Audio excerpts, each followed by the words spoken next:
Maithili express की शानदार प्रस्तुति।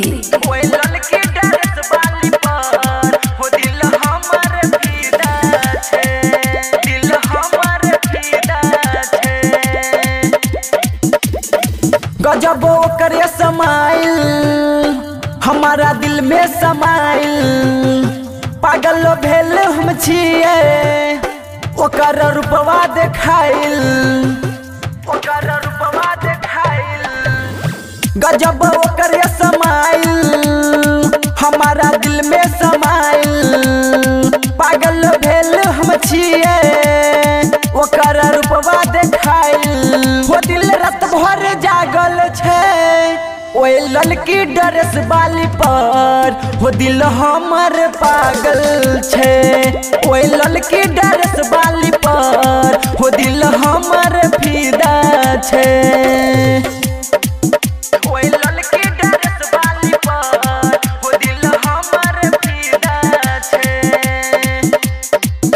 दिल हमर फिदा छे, दिल हमर फिदा छे। खुशी रिकॉर्डिंग स्टूडियो बलुआहा। जाने कौन जादू कल के दिलबा के ऊपर रे, हमर दिल ओकरा लिए रहे छे बेखबर रे। हाँ जाने कौन जादू कल के दिलबा के ऊपर रे, हमर दिल ओकरा लिए रहे छे बेखबर रे। ओकरा पीछा ही भागल छे ओए ललकी ड्रेस वाली पर, वो दिल हमर पागल छे ओए ललकी ड्रेस वाली पर, वो दिल हमर फिदा छे। ओए ललकी ड्रेस वाली पर, वो दिल हमर फिदा छे,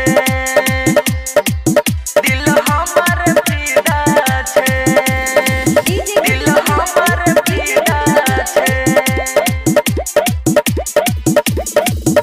कैसन रोग लगल ओकरा से मिल के, सुबह सुहाना अब कहै कि दिल के, हाँ कैसन रोग लगल ओकरा से मिल के, सुबह सुहाना अब कहै कि दिल के। हो बनावे में लागल छे ओए ललकी ड्रेस वाली पर, हो दिल हमर पागल छे ओए ललकी ड्रेस वाली पर, हो दिल हमर फिदा छे। खुशी रिकॉर्डिंग स्टूडियो बलुआहा।